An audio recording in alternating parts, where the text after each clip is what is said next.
પરીક્ષિતનો જન્મ થાય છે. સુંદર રાજકુમાર દાસી આવે છે. દ્રૌપદીએ કેવડાવ્યું, સર્વપ્રથમ ધર્મરાજાને સમાચાર આપો. ધર્મના આશરે આ બાળક મૂક્યો છે. યુધિષ્ઠિર જાણે છે પાંડવો મહાભારતના યુદ્ધ પછી ક્યારેય સુખનો અનુભવ નહોતા કરી શકતા. આજ પ્રથમ વખત પરીક્ષિતના જન્મથી સર્વ પાંડવોને આનંદ થાય છે.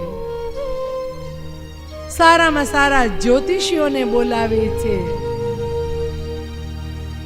પંડિતો આવે છે, બ્રાહ્મણો આવે છે, આશીર્વચનો આપે છે, જોશ જોવડાવે છે કે મારા આ પૌત્રના તમે જોશ જોવો.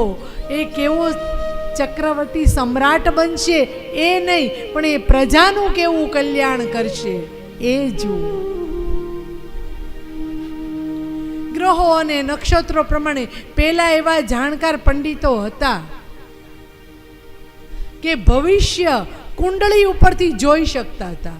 ગ્રહો નક્ષત્રો ઉપરથી સાચા ભવિષ્યની આગાહી કરી શકે એવા બ્રહ્મવિદ બ્રાહ્મણો હતા. નિયમિત સંધ્યાઓ કરતા, બ્રહ્મચર્યનું પાલન કરતા, વેદોનું પઠન કરતા અને ધનલોભી નહોતા. સંતો જેવા બ્રાહ્મણો હતા. એના મુખે સત્ય આવે. બ્રાહ્મણો કહે છે કે તું પ્રજાનું પાલન કરવાનું કહે છો. હે ધર્મરાજા, હે યુધિષ્ઠિર, આ તારો બાળક છે ને એ કળિયુગના તમામ જીવોનું રક્ષણ કરશે.